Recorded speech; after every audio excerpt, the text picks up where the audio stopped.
Welcome back, ladies and gentlemen. This is Weeknights Solo Edition. I am JD Nero, aka He Who Pods, aka Rear View Mirror.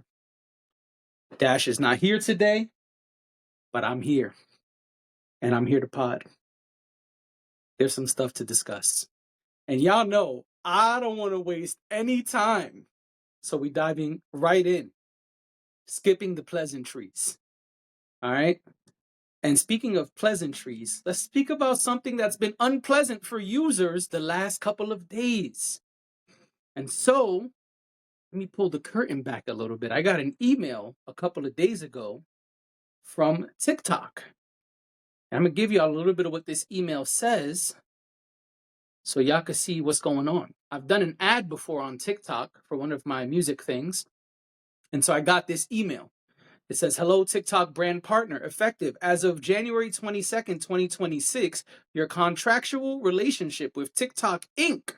will be assigned to BD TikTok USA LLC. Then in parentheses, it says, quote, TT Commerce and Global Services, end quote.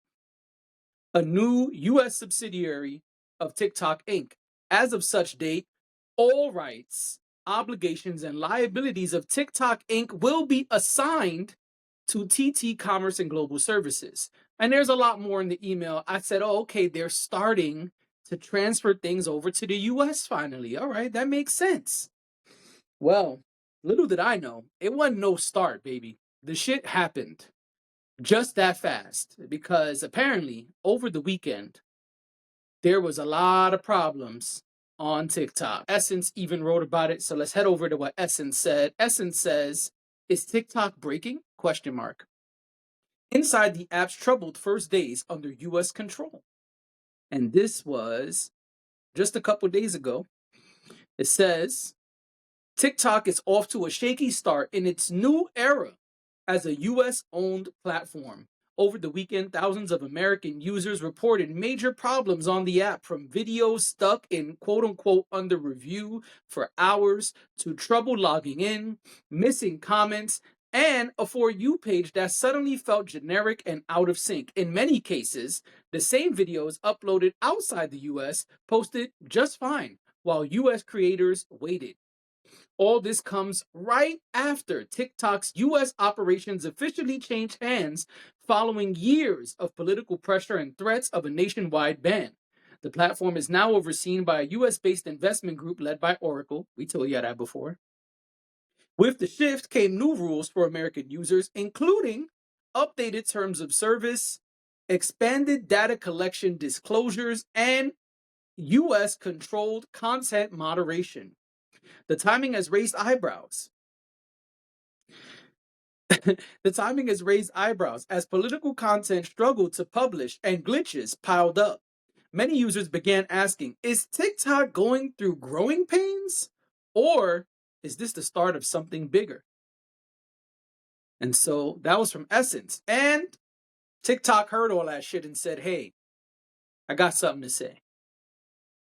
And so TikTok responded, this comes from Complex via Dexerto. Or maybe it's Dexerto. Who knows? I don't. But it says, TikTok responds after users report widespread issues with the app.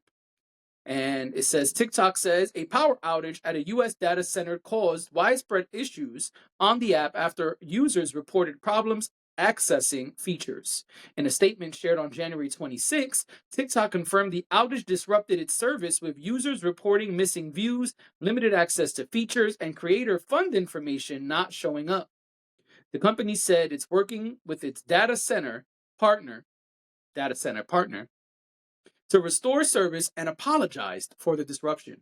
Here's their statement or tweet, because today every statement is done via tweet pretty much. It says, since yesterday, we've been working to restore our services with a power outage at a US data center impacting TikTok and other apps we operate. We're working with our data center partner to stabilize our service. We're sorry for the disruption and hope to resolve it soon. Listen, sometimes these things are going to happen. When things change from one hand to another, things get lost in the sauce, things get lost in translation, things get lost in transition, if you will. No pun intended there. But this is the latest update. So, yes, the US now has their operations of TikTok. The new US company is founded and running. And so, no, apparently we don't have to download a new app. That was the question many of us asked. Will there be a brand new app we have to download? Looks like the answer is no. Will there be new terms and conditions? Look like the answer is yes. And so maybe these are some of the things that we need to be looking into. And also, what is up with the Creator Fund? Is it still working? Is it different? And what exactly is going to happen there? More will be revealed, as they say on the news. But we'll have to see what happens next. But I think some of our questions are answered, and there's some new questions to ask, right? Because why is political content taking longer to upload or being quote unquote stuck in review? Excuse me, stuck in review? Those are good questions. And yeah, I think Essence asked the right question. Is this just a problem with a data center? Is that really what's going on? Or is there some other shit popping off and a new regime is doing things differently? I guess time will tell. I don't have an opinion because I don't have enough information yet. But I thought this was important to share, important to update, and important to let us know that some questions have been answered, as I said, because there's a lot of questions, a slew of questions that we've all had for a long time while all of this was up in the air. I also don't remember seeing anything that had a date besides that email that I read to y'all. So I also thought that was interesting and worth mentioning because I don't know how many people knew that this was coming before this past weekend. So that is for y'all. And now, more questions. Joe and Jada, the popular podcast, asked a really good question, and I'm going to share it with y'all. What do you think was one of the biggest breakups in hip hop history? That if they wouldn't have broke up, it would have been the most successful. Banks with 50. I wish Banks was still with 50. I feel like he got slighted. Banks is dumb nice. I feel like the worst breakup in hip hop history. They could have ran it up. Legend is 50 Cent again. That right there was the new emergence of Snoop and Dre. The records they made so classic. Listen, I wasn't getting along with 50 at the time, and I knew that shit wasn't. I guess he'll say all money ain't good money, right? Because they was on fire. What if Game and 50 would have stood together? We would have had crazy classic albums. All right, first of all, the what if game is always interesting. Shout out to Fat Joe for the thought provoking question. I guess that was their quick, off the cuff answer. I don't think that's wrong. If you have more time to think about it, maybe you come up with a different answer. And I don't know about y'all. Y'all can put it in the comments. But immediately I thought Rockefeller Records, 50 and Lloyd Banks. That's cool. Maybe. Game and 50. I don't know. But they didn't even think to mention Rockefeller Records. That's what immediately came to mind for me. When Rockefeller Records split, man, it had such a huge umbrella of artists. Kanye was on fire. This one, Kanye was really, really taking off and being Kanye. I think it was right after Late Registration or right after Graduation. I don't even know, one of those albums, but we talking early on fire, ridiculously scorching hot Kanye West. Then everybody else that was there, you had Nori, who just had a #1 hit all across the country, across the globe, with the Spanish reggaeton type record. You had Beanie Siegel. You had Memphis. I mean, the whole Rockefeller State Property. They were signing acts that just like got signed right before the break. You had Dipset. You had all of these. Yo, if Rockefeller didn't split, the history that would have been made is monumental. Now, as far as Game and 50, maybe not. I don't know. I don't think they had enough time together for us to have a legit answer. Lloyd Banks and 50 is something I think any hip hop head will tell you is really hurtful. And it's sad to see that they could not work together and had to split ways. Now, my real problem with this is the worst breakup in hip hop history. There have been a lot of breakups. Didn't Run DMC break up?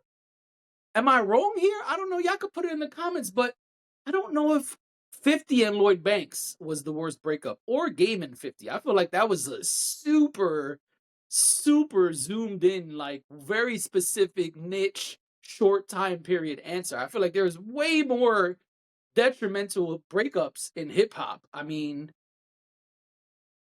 I don't want to I don't want to get in trouble here, but didn't Wu-Tang break up for a hot minute? Like I feel like we had breakups that really truly were devastational to hip hop. I mean, when you say the worst, that is a hard question to answer.